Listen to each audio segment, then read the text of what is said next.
Hello and welcome to episode 157 of Just Keep Writing. A podcast for writers. By writers.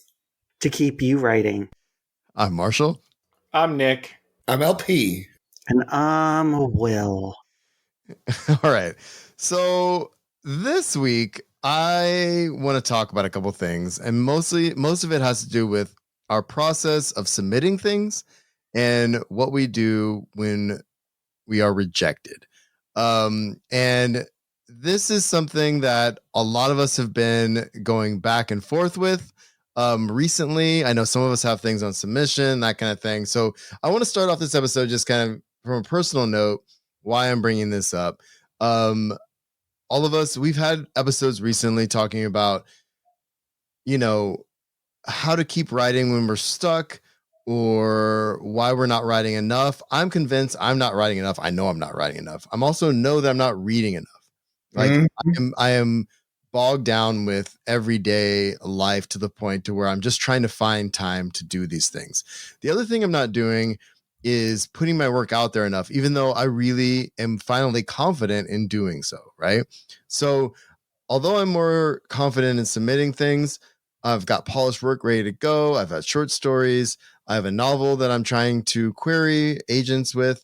But what I want to kind of talk to you guys about tonight, I want to break this up into a couple different pieces. And I want to start off talking about how we get our work ready, and what kind of work we're getting ready as far as short stories and novels or other works. I know Will was working on a play and stuff like that, so feel free to bring that stuff in. But what I want to start off with is more of the positive stuff before we get to the rejection. And if you guys don't mind, I want to start with short stories, shorter works. And so what is the process that you have? And I know all of us are a little bit different, but how do you know when you're ready to submit a short story?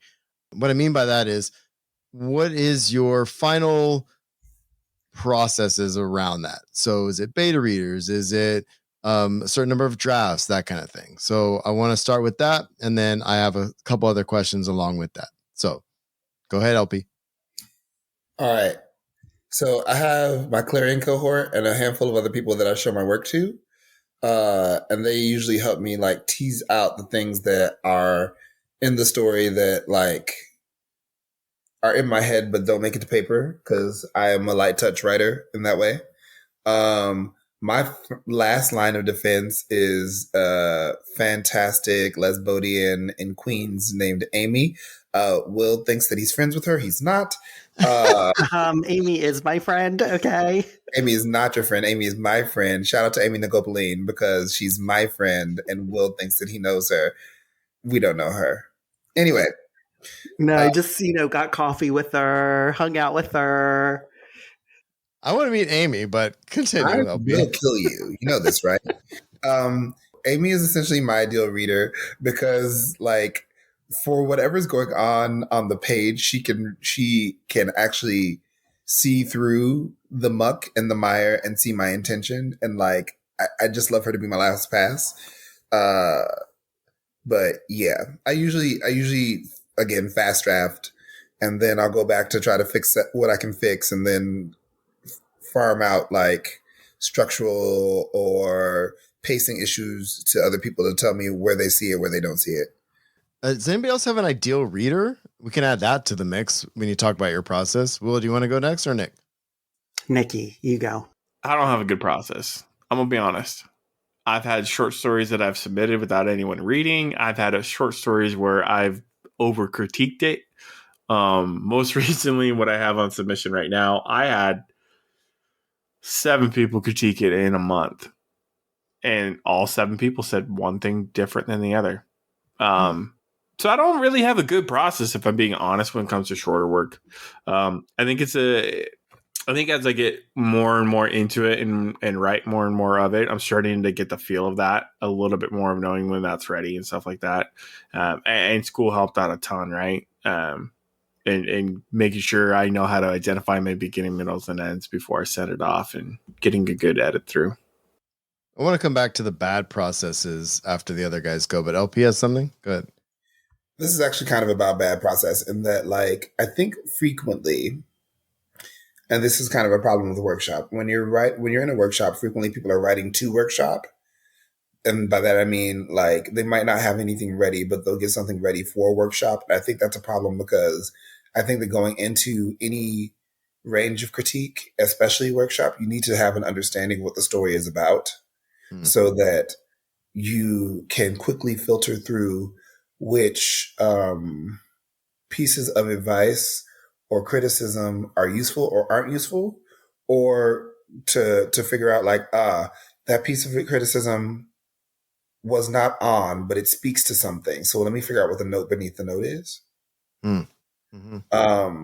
Because when you're not sure what it's about, then all of these opinions can come at you and they can change the texture and structure of the thing that you're writing to the point where you're not really sure why you're writing it anymore. Oh, I like that. Will, what do you think?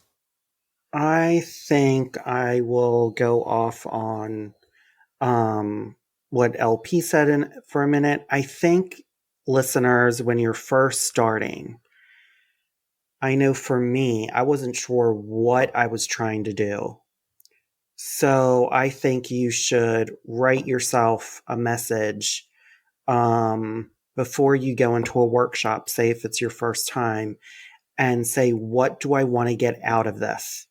And you have to kind of be a little specific. You can't just say, I just want someone to give me feedback on my work, which is great.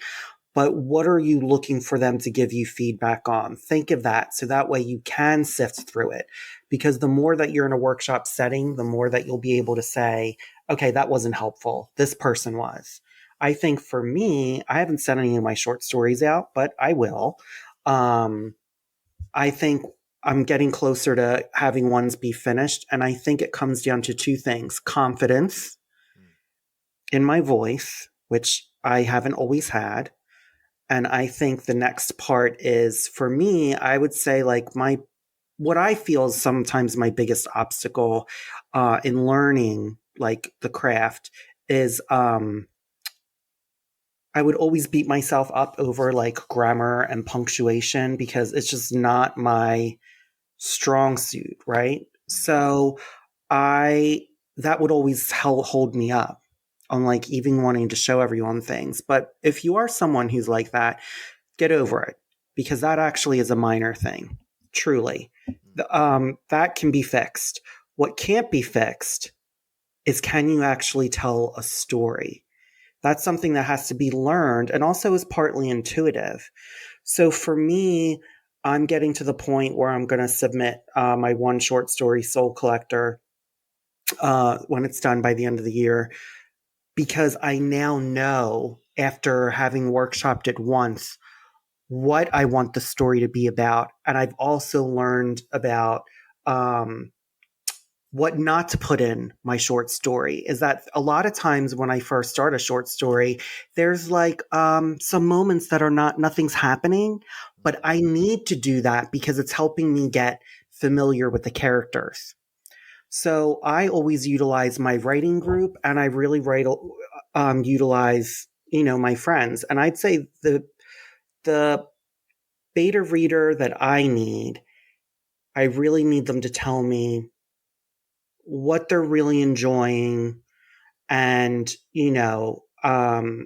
where it gets boring, kind of what Mary Robinette talks about, like symptoms of the story.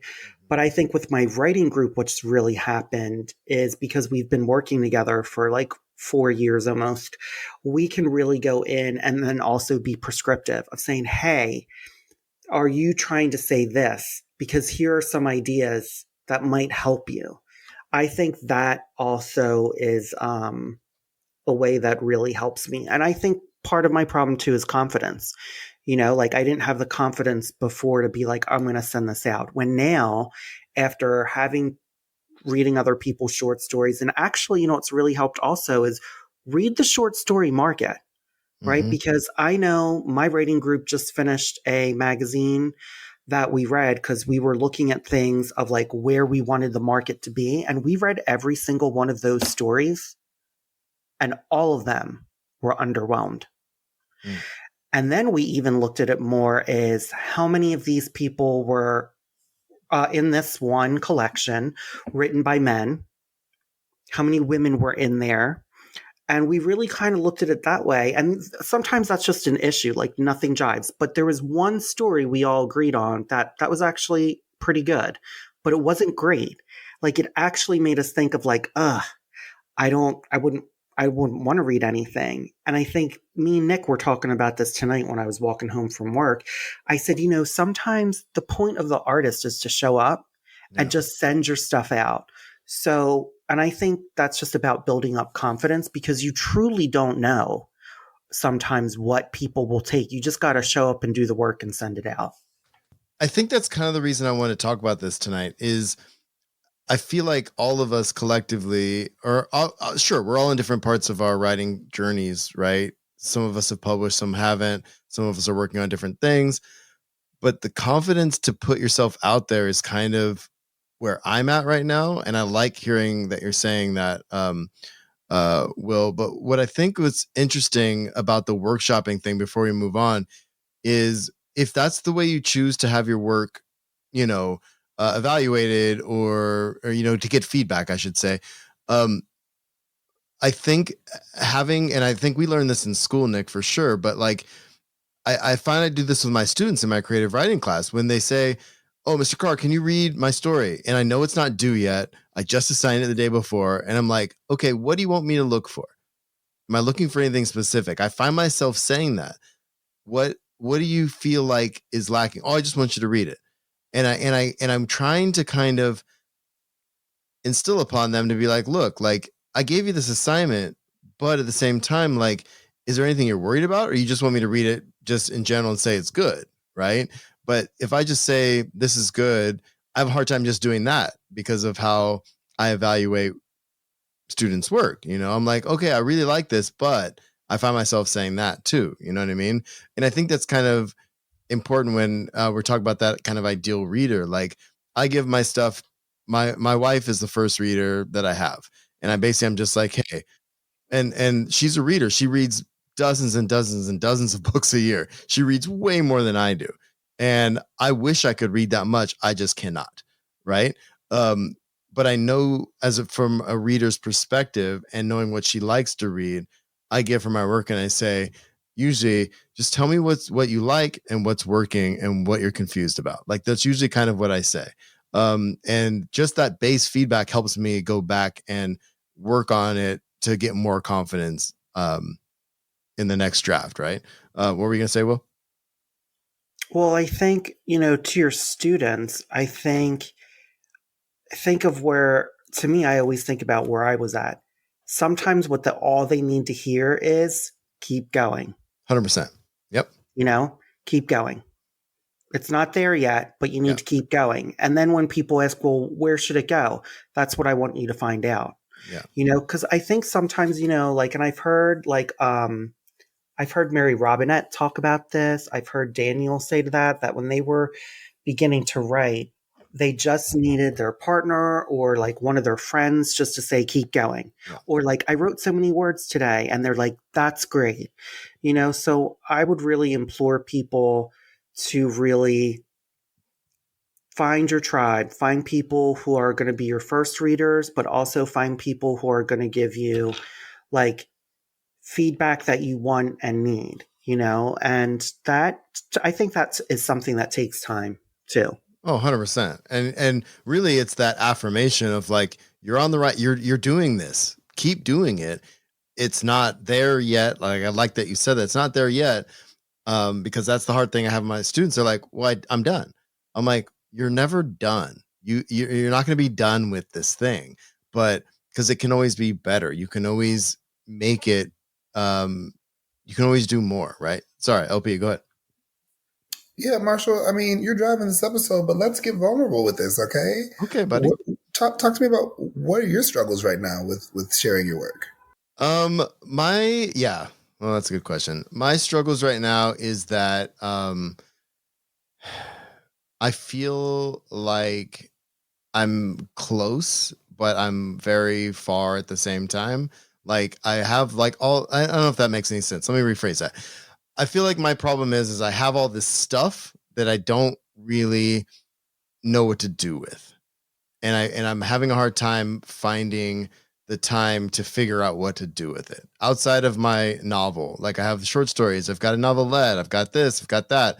And as far as being vulnerable, what it is I'm having a hard time knowing what to do next when inevitably someone says no, right? So that's kind of the crux of this episode. Really, I want to kind of figure out what to advise people to do with certain works at certain times, depending on where they're at with it, to keep the positivity going and to keep putting yourself out there, even though people keep saying no.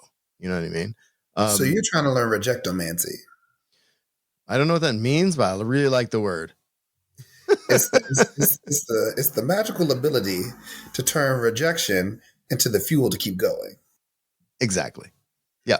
Well, I think, with your novel, let's say you've been rejected, it's just to keep looking for agents and sending it out, and wait until you have more specific feedback from more agents before you go back and be like, okay, do I need to rethink this, or do I need to put this away for right now and concentrate on my other work?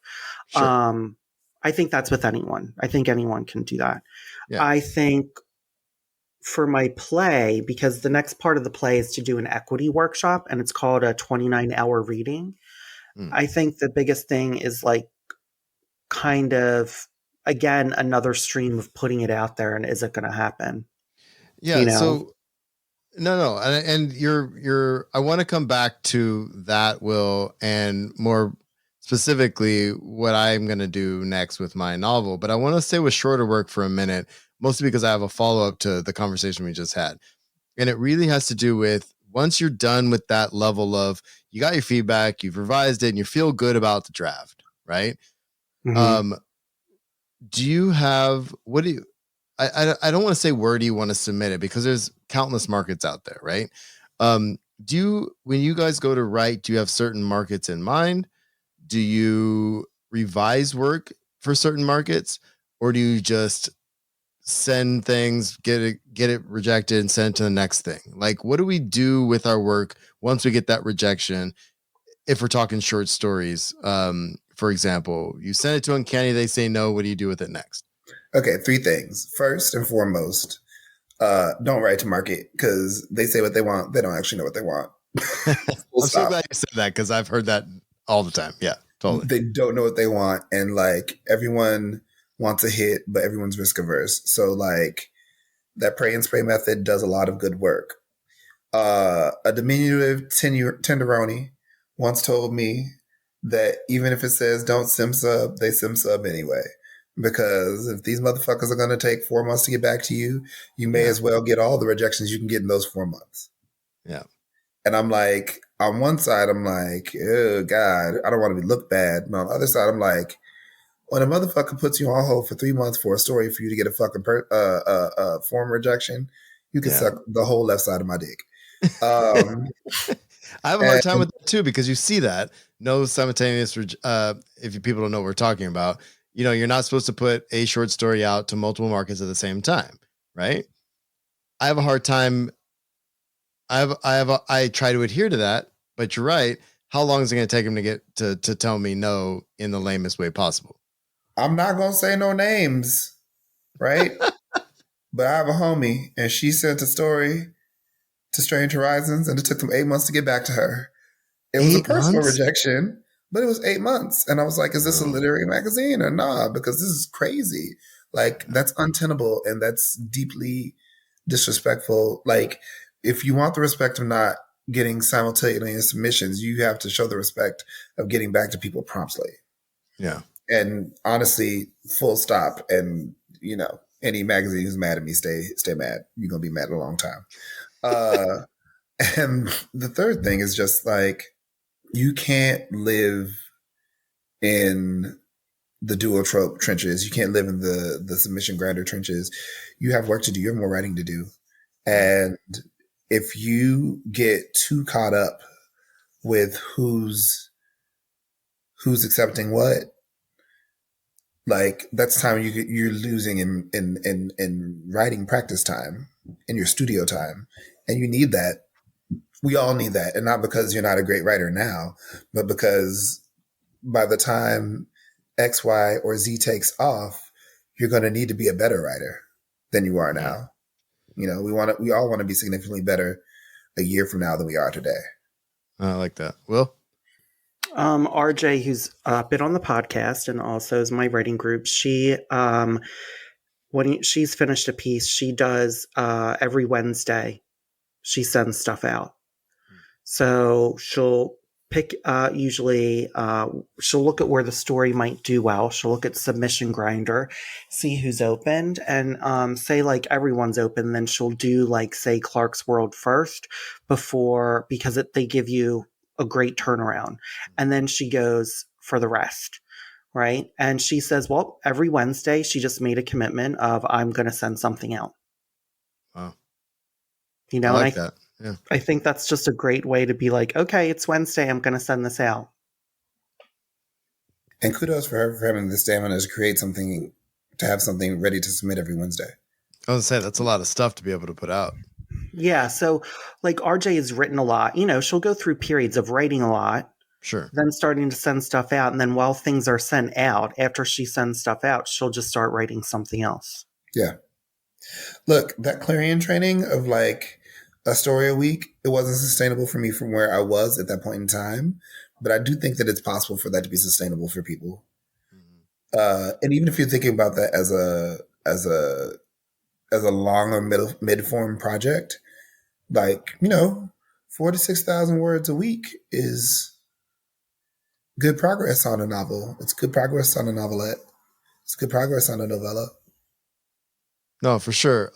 So what I want to talk about next, before we move into longer works, is how do you, like, personally, just, I know this is kind of not a lame question, but this is just a question I have to ask my people.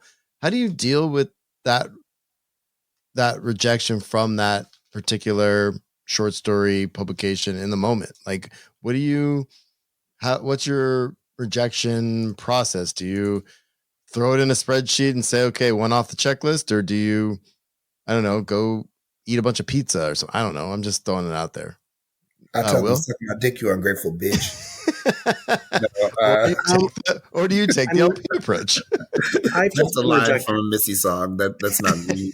But I've just been rejected from like workshops and everything recently. So I would really say I just take it more as like, now I can just see it for what it is. It's just, okay, rejected. And maybe I'll eat pizza that day. Or maybe I'll just be like, all right, like whatever. I don't feel like anymore. I want to just show up for the work. I want to do the work and everything else is going to follow and it'll happen. It just is about doing the work, sending stuff out. And anyway, I'm going to keep a list of short stories that, you know, maybe never get published. And then when I am published and my book goes to #1 on the New York Times bestseller list, I'll then create a short story collection and it'll hit #1 again. And I'll be like, there you go. You didn't want these stories. Fuck you. I'm a spiteful bitch. I like the spitefulness from the first two responses. Nick, how do you feel when the rejection comes in? I wasn't even done. We just went to Will like I was finished. I wasn't done. Will, okay, sorry. Video games. So the thing for me is just that, like, honestly, when someone rejects me, I just look at it as them creating space for me to find the perfect place for the shit to go. Like, if for some reason I like to call it a rejection tour. If for some reason my story makes a rejection tour and I can't think of anywhere else to send it, then I'm like, okay, I'm going to squirrel this away. Like, assuming that I believe in it. And if I'm sending it out, I do believe in it. We'll save it away for a collection and figure out, like, if it makes sense for whatever if I take all my orphans and put them in a collection or make them the central stories or the ideas or let them be the part of the organizing principle of my short story collection, that story collection is going to be fire. But every rejection is just somebody letting you know that they're not the right place for your work. And having had the experience of placing my work in places that were super excited to work with me and places that were just like, all right, get it done. Like, there's something really special about working with somebody who's excited to work with you. And if you haven't found that yet, then you'd for sure need to stay on this rejection tour. Yeah. Nick, thoughts? Yeah, there's a lot of pizza involved usually. I'm learning a little bit more. I think for me, it's like any type of feedback is good feedback. Mm.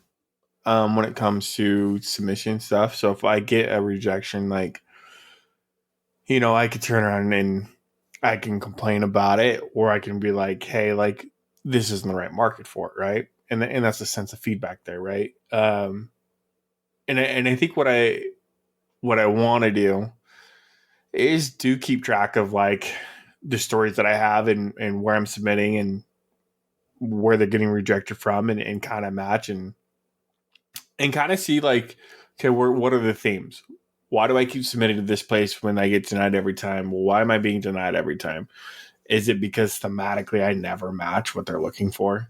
And things like that. I think there's a lot of insight you can do with that one. But I think Will and I talked about earlier today, like it's going to be, for me, I think, you know, I'm waiting on Uncanny right now, and there's 5 more places I need to send to before I touch the story again. And just kind of setting goals in that aspect of knowing, hey, 1 or 2 rejections just may mean it's not a good fit. You know, 6+ rejections may mean there's more work to be done. Well, and I want to circle back to what you said about when you touch the story again in just a second. But I think what's funny, Nick, is like, I don't know, my rejection process is the most checklisty I get in my life. Like, I don't like keep lists. I don't do like, I keep spreadsheets for very few things, right? One of them is where I submit things to. I keep track of what story it is, where I'm sending it, when I send it, and I put all the feedback, if there's any, in another box, right? And when I get the rejection, I feel some type of way. I'm definitely gonna have a beer. I'm definitely gonna probably have some pizza. But then I'm like, all right, let me hit my checklist. Let me like put the feedback in there. Let me let this go, and then start figuring out what the next thing is, right? So how much rejection does it take for you to feel like it's time to either let the story go or revise and try other places? I guess what I'm saying is, if you get, I don't know, 50 form rejections as opposed to 50 forms of personal feedback, obviously one warrants working on the story or letting it go more than the other. But if you get a whole bunch of form feedback, I mean, what do you do with that story? Do you let the story go? Like, what's your process with when you have to go back and work on the story if you don't want to let it go? And when do you let it go? You send that motherfucker out on a rejection tour. You send it to every place that you respect. You make sure that you don't send sub. If you do decide to secretly send sub your shit, make sure that every magazine in that tier, in that batch that you're sending something to, is one that where whichever person says yes would be one that you'd be proud to be in. Mm-hmm. Right? For me, that'd be like Anathema, Fire, Fantasy Magazine, if Fantasy was still open. You know what I'm saying? Like, Podcastle, Escape Pod, like places you'd be proud. So that whoever says yes, if you have to draw from everywhere else, the first person who says yes, you'll be happy with that first person taking it. I like that. Mistake I made once. I'll never tell. The other part of it is like, I support you drinking a beer. I support you having a pizza, but I also support you doing those things after you sent it back out again. Mm-hmm. Right? Yeah. Because you can do the checklist with the pizza and beer in your hand while it's in another inbox. True statement. Because all they're doing is helping you narrow down where it can and or should go. I think it's also important to assess your priorities as a writer, because for me, it's more important that my work is out than for it to be in a prestige magazine. Mm-hmm. Like a magazine with 10 years under its belt, like that'd be super cool. But am I more concerned with like getting into that magazine than an indie upstart? Like, yeah, it's gonna get more Hugo conversation. Absolutely, that's gonna happen if it's that good of a story. But like, is it worth it to wait on the magazine of fantasy and science fiction if Hexagon wants to publish it now? Mm-hmm. And only you can know that. You know, is it more important for you to make that 8 cents per word than it is for it to be out in the world? Only you can decide that, right? And for me, it's not. But if it is for you, that's entirely valid, right? Once you have your priorities of like what you want from publishing your stories, and I think that's broadly about how you want all your stories published, or it is for me anyway. You isolate, you know, those top 5 magazines, those second 5 magazines, and then those third 5 magazines. And, you know, if you want to do a Will and the Mortals and do your market research on those magazines, you can definitely do that to see, but don't write to them. Just read to see if they're a good fit. But like the whole being sad about it thing, like I respect being sad about it, but you get to do that after you send it out again. Because you're not be in your feels, but like get the fuck over it. Okay. Yeah. I'm not saying I'm complaining about it. I'm just saying, like, I didn't say that.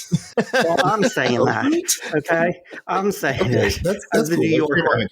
Okay, as a New Yorker, get the fuck over it. Okay. Could you mute him, please?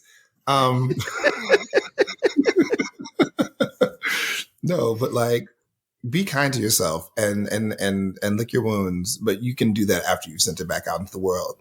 Because here's the thing: if you think that your talent is finite, then this is the only story you have in you, and like that's something to be sad about.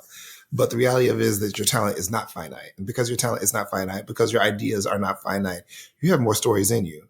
So rather than stressing about this one that got rejected by Strange Horizons over, you know, a 36-month period, you know, just go ahead and make something else, because, you know, by the time you hear back from Strange Horizons, you could have had 6 other stories published and sold a short story collection.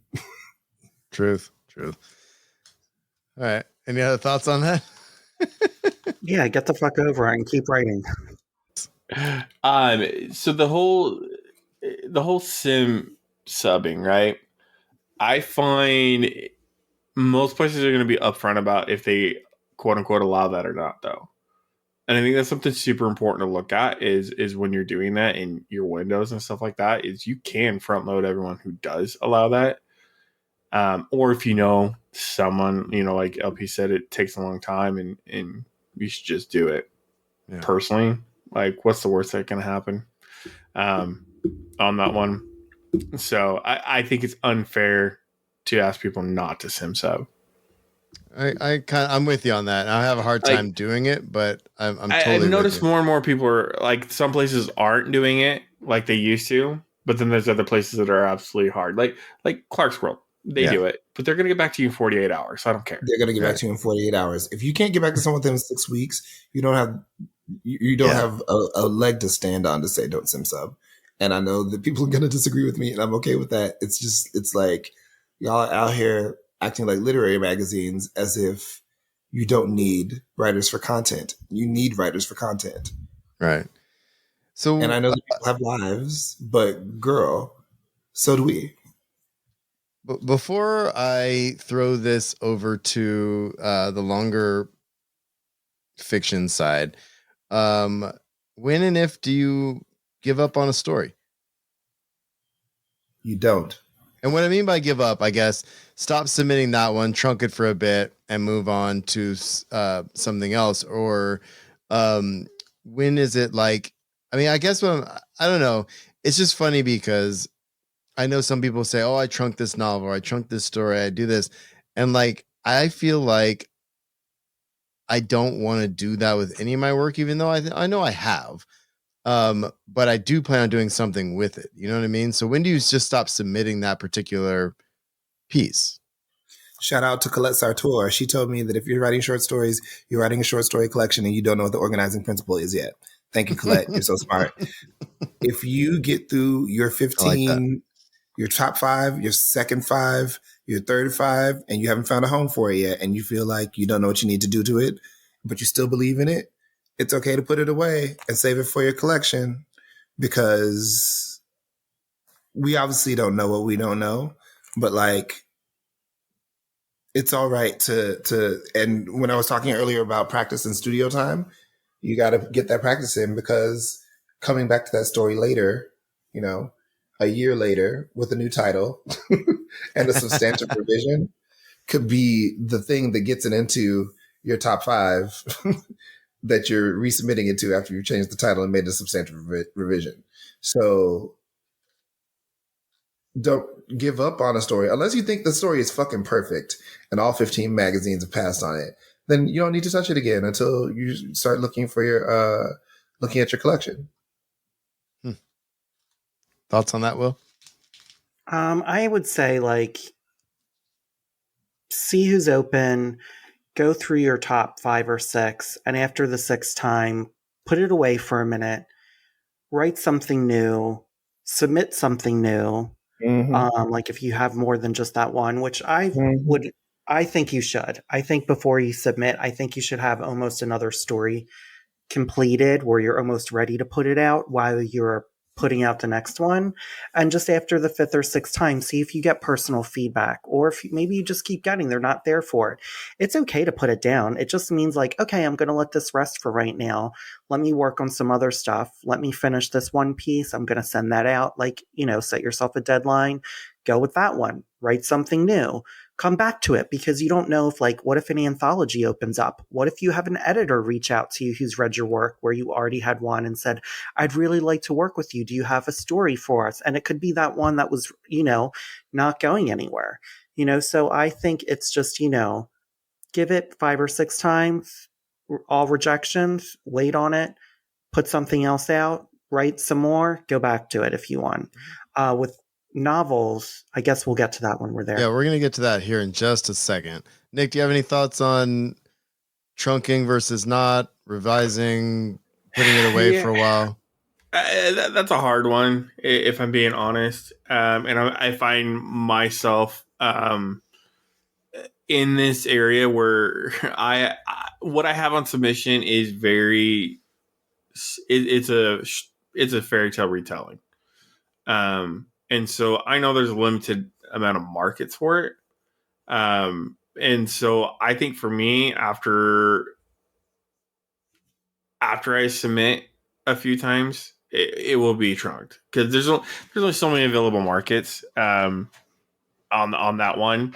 And so I'll get it out on this initial run, and then I'll stop and move on to something else for a little while, and kind of tinker with it. But that's about it.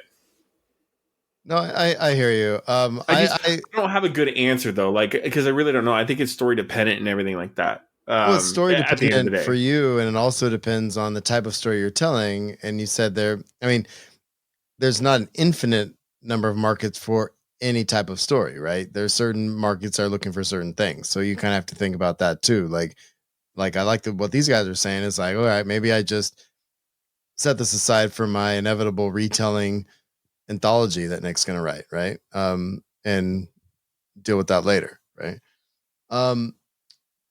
Can we move on to my last little piece here? Let's talk about querying novels. And I want to bring this up in this same conversation a lot. There's going to be some overlap, and I'm not going to ask the same questions, but I think it's also very different to sending a short story to a publication where you don't know who's reading it. It's a slush pile deal. You get a rejection, and then you're like, okay, is it a form rejection, or I get feedback, and you're evaluating from there, like we've been talking about. It's another thing to go to Query Tracker, find an individual agent with a name that has a list that represents people, and send your stuff out to them, and query them and work on that query process, and then getting that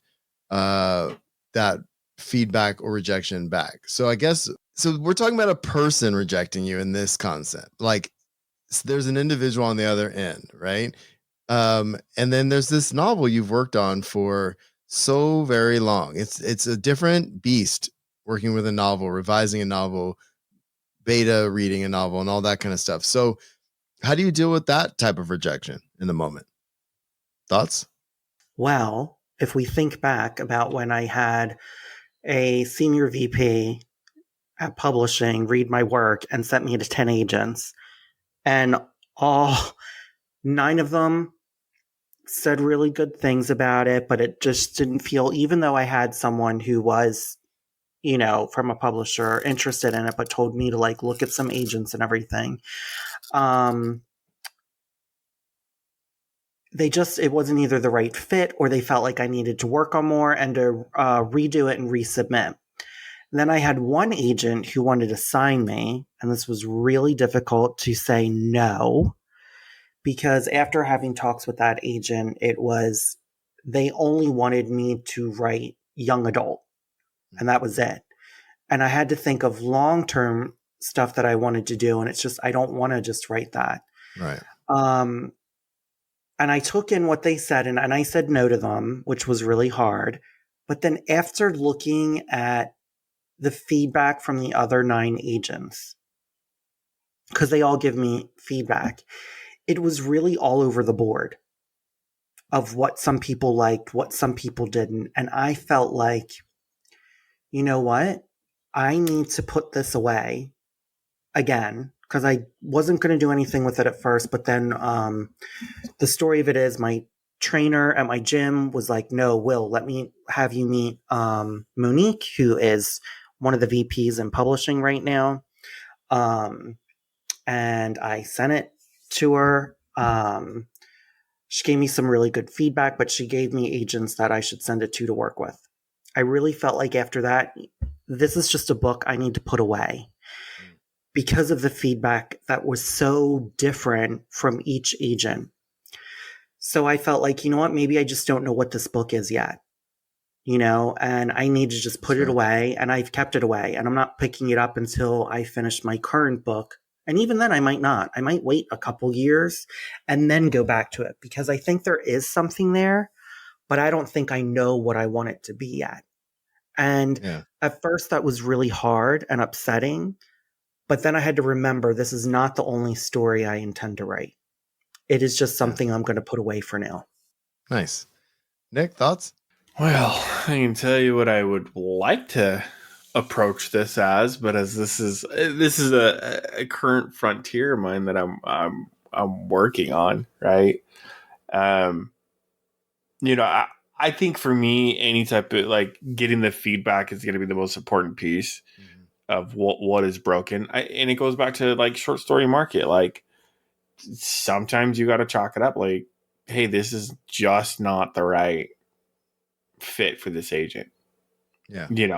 And there's nothing against that. Like, let's say I get rejected by my dream agent, right? All right, it is what it is. That wasn't the book that they wanted to represent, right? Right. And I think for you can't take it too personal, but at the same time, like, you have to make sure, like, again, the intentionality behind everything. Like, if you're setting something to an agent, you gotta have to be somewhat familiar with their work to know if like you fit in with what they represent. Yeah. And things like that. I love, X used to have it, and I forgot the name of the website now, where people are open for queries and they post their wish list, right? Oh yeah. Mm-hmm. I love going through those to figure out, okay, where do I fit in? Who they've represented? What works have been pushed out? And then actually, like, part of that too is like, cool, these are all mid-listers. Yeah. That's not a bad space to be for me. Like, I'm not trying to hit a home run on my first novel or anything like that. I need someone to help me get it to the finish line and things like that. Yeah. I don't, and I know you asked the question too, like, when do you know when you're ready and stuff like that? I don't know when it comes to a novel. I do know I will hit a wall where I'm like, I don't know what else to do.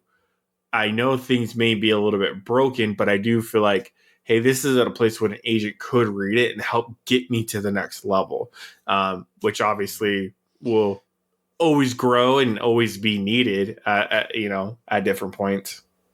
Yeah, I think I'm with you on that. Like, I feel like where I'm at right now, while I know I want to send out so many more queries, I find that the query process is it's daunting in a way of It's just taking. tedious. It's tedious. It's like it's agent to agent. It's, what are they asking for specifically? Like, you don't want to screw that stuff up, like as far as what they want in the query letter. Do they want a synopsis? Do they want how many pages they want? Do they want this? They want that?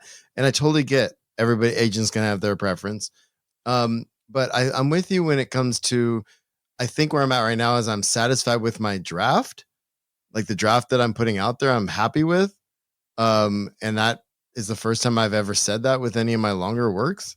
And I know it's not perfect. I know it needs less certain things and more other things. And I want to go back and work on that. But I honestly just want to, like, query it a bunch and see what happens and get some feedback. You know what I mean? And that's kind of where I'm at right now. I'm just scrambling for the time, and the energy to make that part of it happen. You know what I mean? I'm okay with the rejection at this point. I'd feel better if I had it out there in a bigger way. But that's kind of everybody's gonna have their own kind of process to this. So, any other thoughts on querying longer works at all? To wrap up this conversation, I want to kind of bring it back to kind of our, not our mantra, but just like our thing. Why are we going to keep submitting? Why are we going to keep querying? It's our same question of why we keep writing, right? So why are we going to keep doing it? I'm going to start with Nicholas. Yeah. So Despite one, rejection, I should say. I was about to say, like, I need the feedback. Like, I need to know how to improve and stuff like that. Obviously, at the end of the day, like, I'm gonna keep writing because I have stories I want to tell that I want someone to pick up and get help with, right? Yeah. To see something, see themselves in a work, or realize, hey, like, I need, I love PTSD stories and stuff like that. And, if I could write something that someone picks up and they're like, oh my gosh, like, I, find the courage to take care of stuff, that'd be ideal for me, right? But I'm going to keep submitting because, I want to get better. And I think for me, my next step is being able to work with someone that can help me get better.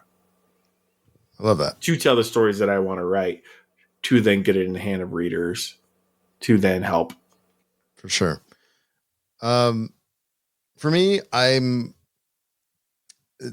where I'm at in my life currently, I think my biggest thing is just I'm happy with my confidence level right now. And this is bringing it back to the beginning of what we were kind of talking about. Like, I'm happy with the confidence I have with my writing. And I want to just, I want to, I want to put myself out there while I'm confident. And I want to, um, I'm hoping that because, and this goes back to some episodes we did previously, is, there's things in my work that I want out there. There's stories that only I can tell.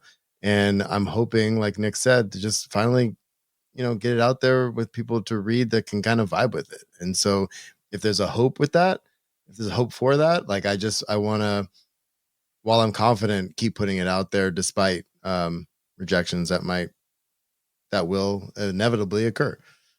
So, well, I think it's just I don't want to look back on my life and be like, have regrets. yeah. I want to know that I went for something that I dreamed about relentlessly. And I just feel like, I mean, I don't know if I felt like this before, but I feel like this is going to happen, and I feel like it's because I want it, and everything that life's taught me is about timing. Everything is about timing and being persistent, and you just gotta show up. I'm still gonna write no matter what. Yeah. Like, it's not gonna stop, so I might as well try to make money off of it and, like, get the word out there. So let's just do the thing and have fun with it. Try to embrace the chaos of the publishing industry. just embrace it. You just got to go for it. And this has been Just Keep Writing, a podcast for writers, by writers, to keep you writing. You can find us at justkeepwriting.org. Follow us on Facebook, Twitter, Instagram, and YouTube. Feel free to reach out to any of us on our social medias, and please jump in our Just Keep Writing Discord channel. Links to all of that is in the show notes. Lastly, please support our show by going to patreon.com/justkeepwriting. We offer daily writing prompts, early access to podcast episodes, and much more. Thanks for listening, and just keep writing.